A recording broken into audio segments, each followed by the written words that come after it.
Well, all sorts of things changing in Australia and things that we might align with something of a cultural and sexual revolution that's been going on here and in Western nations. Well, it might be some level of courage, might even be inspiration, that there are some nations in the world that are resisting some of the woke movements. And I'm thinking of a nation in Africa. Because across the African continent, as you might know, and you've heard us talk about this before, as many as 500 million believers. So when you get that sort of number, you might expect that there's someone who's going to be speaking up for biblical truth and biblical values. Well, Bill Muehlenberg has been writing about some such issues in this past week. He's back with us once again. Bill, a special welcome back to 2020. Many thanks, Neil. Bill, there's something personal in all of this too for you, because a little bit of a focus today on the nation of Ghana as one of those African nations where there's a very strong Christian foundation. This has got a personal connection to you, and you've even been there. Yeah, quite so. About 2019, end of the year, I was invited to come. So I did. I even wrote about it at the time. We might have talked about it at the time, but actually, it's interesting because my piece begins with something I found on the social media, which comes from Vision Christian Media. It was a report that must have been a news item about how a lot of African countries are resisting the radical homosexual agenda. A lot of them are standing strong. Not only resisting the woke push, but some of them, very successful in standing up for traditional values. Unlike the West, Africa is a conservative, traditional culture.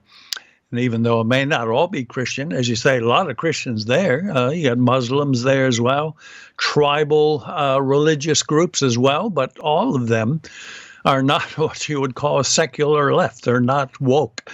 So when I was invited to speak there some time ago on, why we have to stand up for marriage and family, resist the woke agenda, it got a good hearing. I brought a bunch of my books there. And when I saw the Vision article on Africa, I thought, wow, I can tie this in, because just a few weeks earlier, I had received an interesting message from one of my former students. And your students had your book, and clearly when you write about these things, something is being shaped in the way that students of Scripture, students who might become leaders in church life, even leaders in a political spokesperson sense, have a say in their nation. And there's something significant that's happened here in a contribution to the way that the Ghanaian legislation has fallen. Yeah, that's right. You never know what impact you might have. In fact, I finish a piece on this with various lessons. But yeah, one of my students, going way back, I had taught at a number of Bible colleges in Melbourne over the years, probably more 2, even 3 decades ago. So you get a lot of students, hundreds of students, some from all over the place, and I had some from Africa. So yeah, one of the students, Kwasi, his name was, from Ghana, he would have taken probably an ethics class of mine or something related. So he became aware of my book. He would have got copy. In fact, I've got 2 books that I've done since on homosexuality. He eventually went back to Ghana. And then, as we say, sometime early in 2019, I got a call from a Christian lawyer in Ghana saying, we're holding these family conferences. We'd love to have you and a few others come and speak. And that, of course, came about as a result of this student, Kwasi, who back in Africa had shared my books with the Christian lawyer. The lawyer was quite impressed and said, wow, we need this information, this material. So that led to the conferences, led to having me been flown over, do my thing there.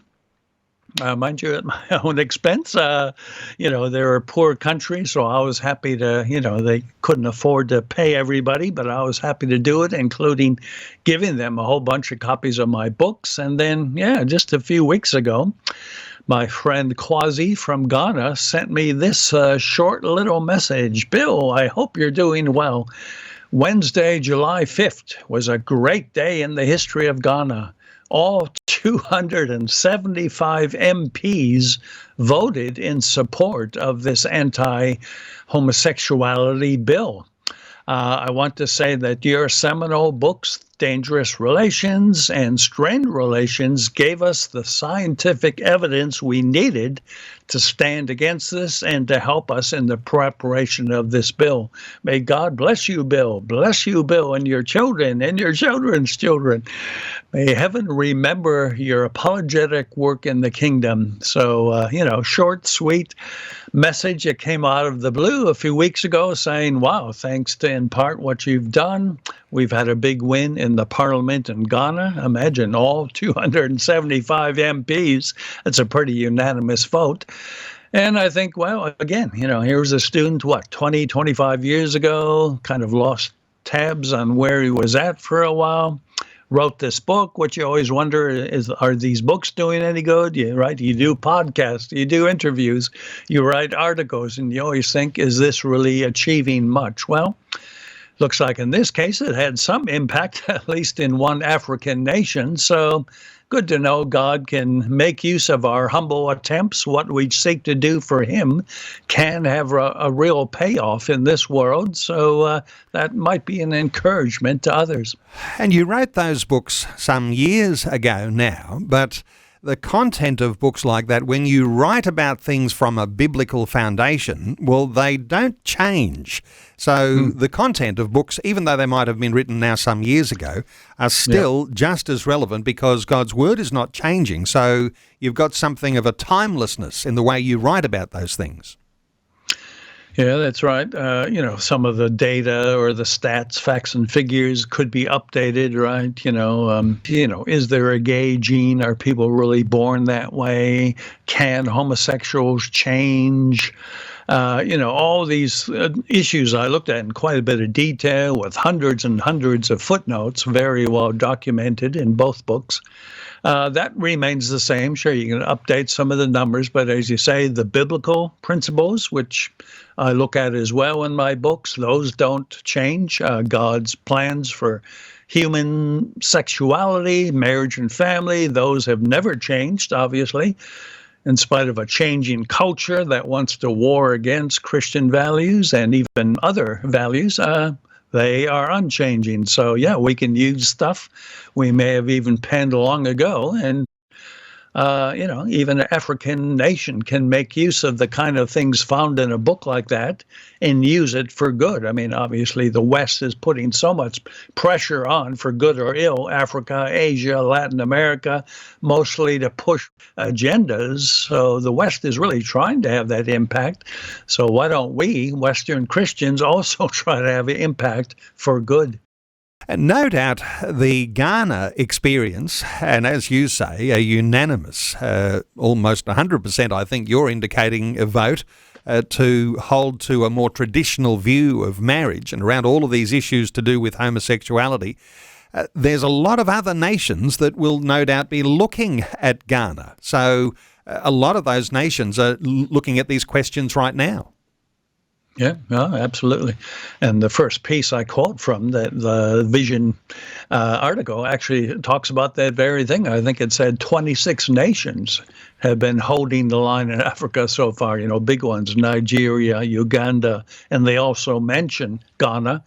So, yeah, a lot of nations already have or are fighting the good fight. Again, it's this old story. We had Western missionaries come into places like Africa, share Christian truth, but today it's probably more a case we have Western secular left missionaries going to Africa, Asia, Latin America to push radical agendas, right? It could be any number of things, dumping truckloads of contraceptives on poor villagers. They could use food and water, but they'd rather run with pro-abortion and, those kind of agendas. So the left is active in places like Africa. So to know that many of these African nations have been standing strong resisting the siren calls of some of these American militants and saying, no, we want to be Africa. We will stand with our traditional family values, and we will not be bullied by America or the West. So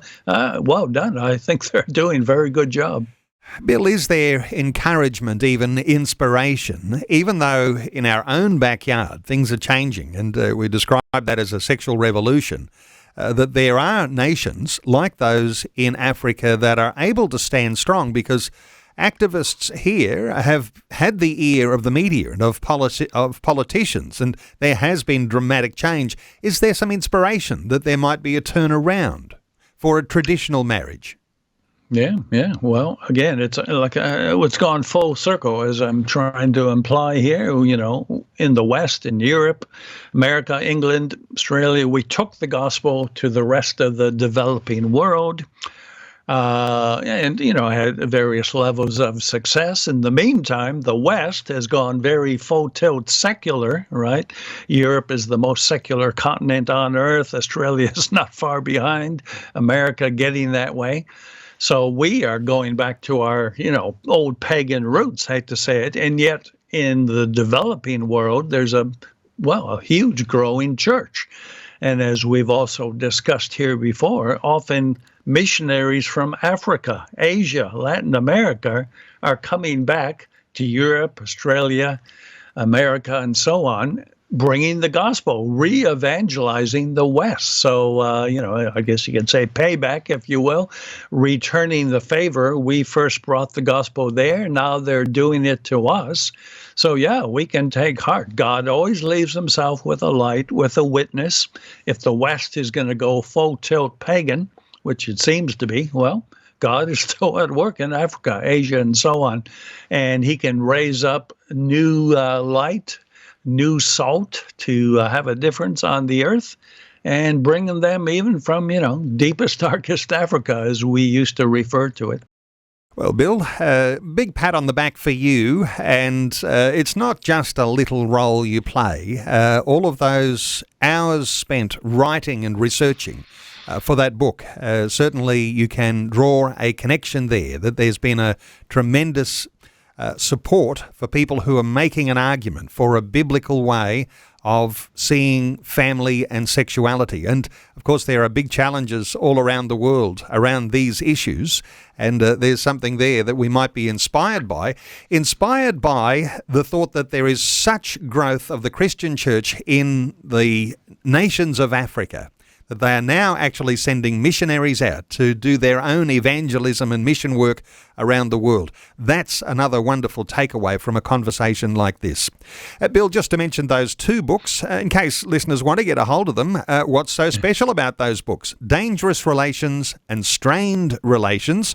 You'll be able to see those books on Bill's website, and you'll be able to find him at billmuehlenberg.com or simply Google Culture Watch, one word. And the article we've been talking about today is called Africa Fights for Faith, Family and Freedom. Bill, thanks so much for another great update today on 2020. Always a pleasure.